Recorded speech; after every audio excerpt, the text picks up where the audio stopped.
yung isang young bird natin nagkabulutong. Bulutong na parang ano siya, cancer eh. Kasi pati dito sa loob ng ano niya, ng bunganga ay merong dilaw. Kaya din may itsura yun. Ayan. So tatanggalin natin yan gamit ang tiyanik. Tapos pag nabakbak na natin at dumugo, lalagyan natin ng betadine. Lagay ko muna siya dito.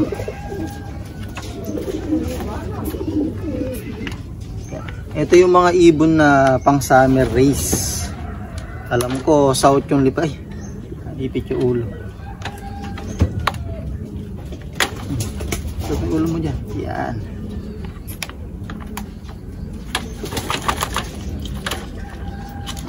Yan ang mga kalapatids. Yan yung itsura.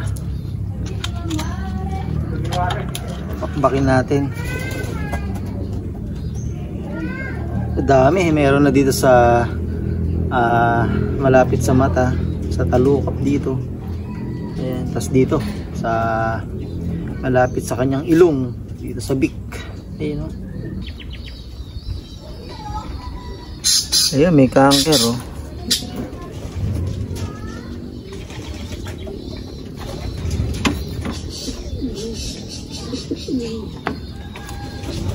Medyo masakit talaga yan. Hindi natin tinanggal to eh. Baka lumala lang ng lumala. May napagaling na akong isang ganito. Bali dalawa lang silang young bird na nagkaroon ng ganito. So napagaling ko na. Nawala na. Ayan mga kalapatids so.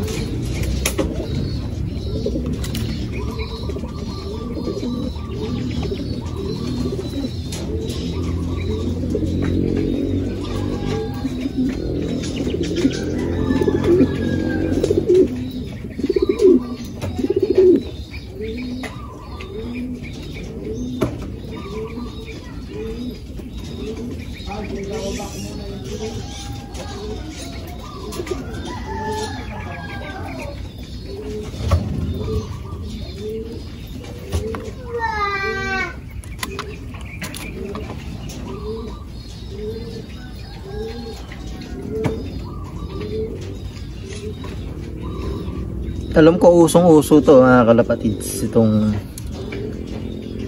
cancer tsaka bulutong.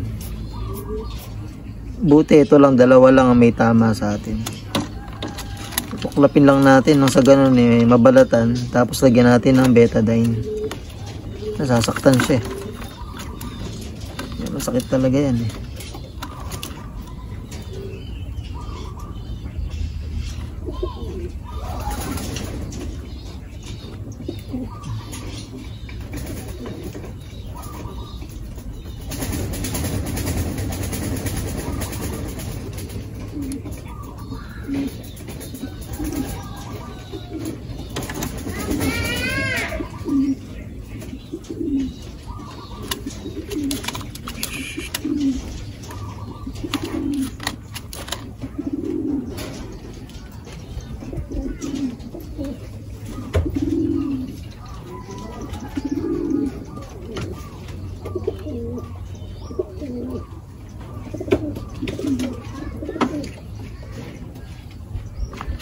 Lagyan natin betadine.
Ayan mga kalapatids, nalagyan natin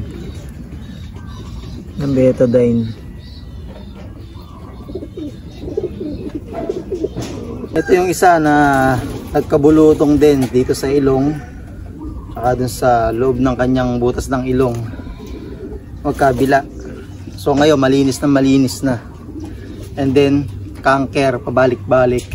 So ang ginawa lang natin, dahil pabalik-balik nga yung cancer, hindi natin tinigilan, nabakbakin ng tiyan. Talagang binabakbak ko yung dilaw hanggang sa mawala, dumugo siya. Okay lang na dumugo, mas maganda. And then ilalagyan ko ng betadine. Ayan, hanggang sa maganda na ang itsura. Malinis na ang kanyang bibig. Ayan, wala nang dilaw. Kala ko nga matutuluyan to Sa ganung pangyayari kasi mga kalapatids, naranasan ko rin sa young bird ko. Pagka nahayaan o napabayaan yung cancer na ganun, yung buto sa kanyang tuka, kinakain yun ng sugat, kumbaga, hanggang sa mawala na yung buto. So yung isa nating ibon nagkaganon, talagang yung panga niya dito is na disalign na, talagang nakaganon siya. Sa halip na maganda yung normal na ganyan, talagang pumaling na ganyan yung kanyang tuka. So na-disalign yung niya dito, yung buto sa kanyang panga. Kaya ito okay na mga kalapatids, normal na. Makikita mo na lang yung bakas na pinagtubuan ng bulutong tsaka cancer. So uso yan, marami ko nakikita. And then hindi ako na-satisfied sa pagkakagupit natin ng mga pakpak nila. Binutasan ko pa yung mga kanilang pakpak dito sa pinakasugpungan. Binutas ko ng matulis na bagay. Lahat ng ginupitan natin, talagang inapura ko na. So 5 days mula ngayon, simula nung ginupitan natin. And then malapit na rin kasi yung training, kaya nag-aapura tayo. Actually yung GRPC nagte-training na. So San Miguel na sila nung nakaraang kanina yata, nag San Miguel sila ng training. So malapit pa lang naman, and then hindi pa naman kami sumasakay ng mga unang training. Talagang pinapalakas pa namin sa low fly, then road training hanggang sa sumampa na kami. Yan. So mga ilang araw mga kalapatids, bubunutan na natin tong mga to. So 5 days ngayon, actually mga nagbaksakan na rin yung mga ginupit ko. Bumaksak na rin yung iba, kaya hindi na ako nahirapan na magbunot. Then napaganda pa, mas mapapabilis yung pagtubo. Ayan. So yun mga kalapatids, yung update natin sa ating mga South Warriors.